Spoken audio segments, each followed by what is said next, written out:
Hello and welcome to Snowrunner News. I'm UK Gamer 828 and I take you through the Snowrunner News as it happens. Now today we had update 7.0 dropped this morning. For me it was about 10:30, something like that. Downloaded that. I hope everyone didn't have a problem with that. This time it seemed to sort of download okay and we didn't have to go into the store because it was part of the phase 1 content which we were waiting on anyway, but it doesn't seem to be any issues on that. There are quite a few bugs coming through already which we would expect, but I think we're going to talk about bugs in the next couple of days because let's just give it time to see what's what, and things might sort themselves out a little bit anyway. But I haven't had too bad a game. It's a Imandra map. Wow, how hard is that? It really does kick your ass, and if you're up for a challenge, this is the one. They have said that all maps are going to get progressively harder, and they have been. So what do we get for it? We got this is for season pass holders. You get the new map Imandra, and then we also get the vehicle, the TUZ 108 Warthog, which we've been talking about, and I saw it and used it for the first time today, which is fantastic. Then we have the new skin, which is for the TUZ 166, and then we have the new wide flatbed semi trailer. That's the large trailer for the bomber. And also included is the metal detector on that as well. Now that's all available for everyone. You can go into co-op and join these games. You can join Imandra and then you can have a look at it. You can see the Warthog and what have you, but it is DLC to own it. Right, then the next thing is interior customizations. So the bobbleheads come out, and to be honest, I'm not saying anything. We've had a load of bobbleheads come out, and then there's some accessories by a air freshener, and then we also have the stickers, which, yes, I can hear everyone getting so excited. Just calm down there. I know we've got stickers for them. Isn't that amazing? Anyway, moving on to the other things. Now a lot of this stuff I haven't even had a proper look at yet, because going through where I am on the map, and as you can see on there, I haven't done a huge amount. Just got my ass kicked. Spent about 4 hours on it earlier, and then I've been busy doing other stuff. I want to get back on it earlier, so that was streaming that, and probably be streaming later or first thing tomorrow morning for the rest of it. But moving on.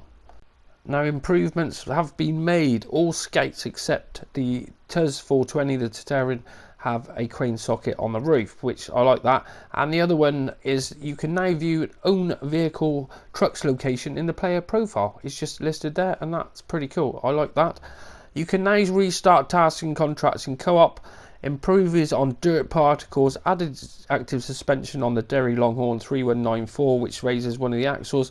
And small tweaks on the Freightliner M916A, which had bad steering on that. And then improved the steering angle on the Western Twin Star. And of course that we got the all-wheel drive with the active suspension. All of that stuff I still haven't found yet.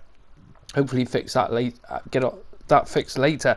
Right, so going on to quite a few bug fixes, and there is quite a list, but to be honest it's more about what actually is fixed rather than listing it, isn't it? Because we've had this before. But it does say the owner trucks counter, which I found that was wrong. That's been fixed. Then some of the tasks have been it looks like the exhaust and the snorkers have been fixed on some of the other vehicles, and there's quite a few other tweaks and changes here and there, but I'm not going to go into all of that. I'll put a link in the description for that. But the other important thing is steering wheels, and now we've obviously got the Thrustmaster support started today, and also on Logitech, the G920 and the G29, we've got camera support functions on the buttons there, and they've supported the option for input hints and displays as well. I haven't seen that bit yet. But like we said, the Thrustmaster T150 and the TGT and the TX support started today, so that is pretty cool. So that'll be ongoing, see how long that takes. So all in all, it hasn't been too bad. I haven't seen that many problems, but in the forums there is quite a few bugs about this, that and the other, but we'll give it a few days to calm down and see what's going on. Now I forgot to say the bobbleheads accessories stickers are available to everyone, as well as the Michigan contracts, and that consists of cargo from the ship, and there's also the cement for the region and super order, which I haven't had a proper look at yet. But more contracts is more contracts. It would have been nice if there's a few more, but that is it for that. Then we move on to the new trails. So on the front page now, you go to new game, we've got new campaign, and you've got trails, and you've got Ride on King and Lost in the Wilderness. Ride on King is time based, and we'll have a look at that one first. And then Lost in the Wilderness, you have to find some other vehicles.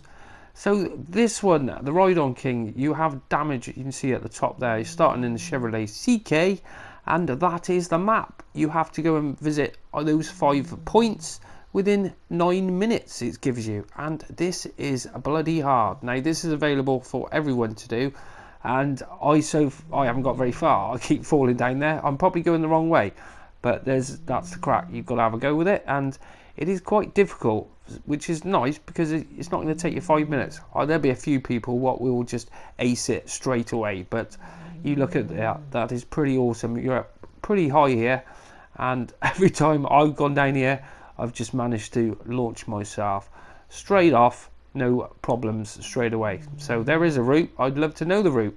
I'll find it eventually, but there you go. And of course, when momentum starts moving, you start falling and don't stop.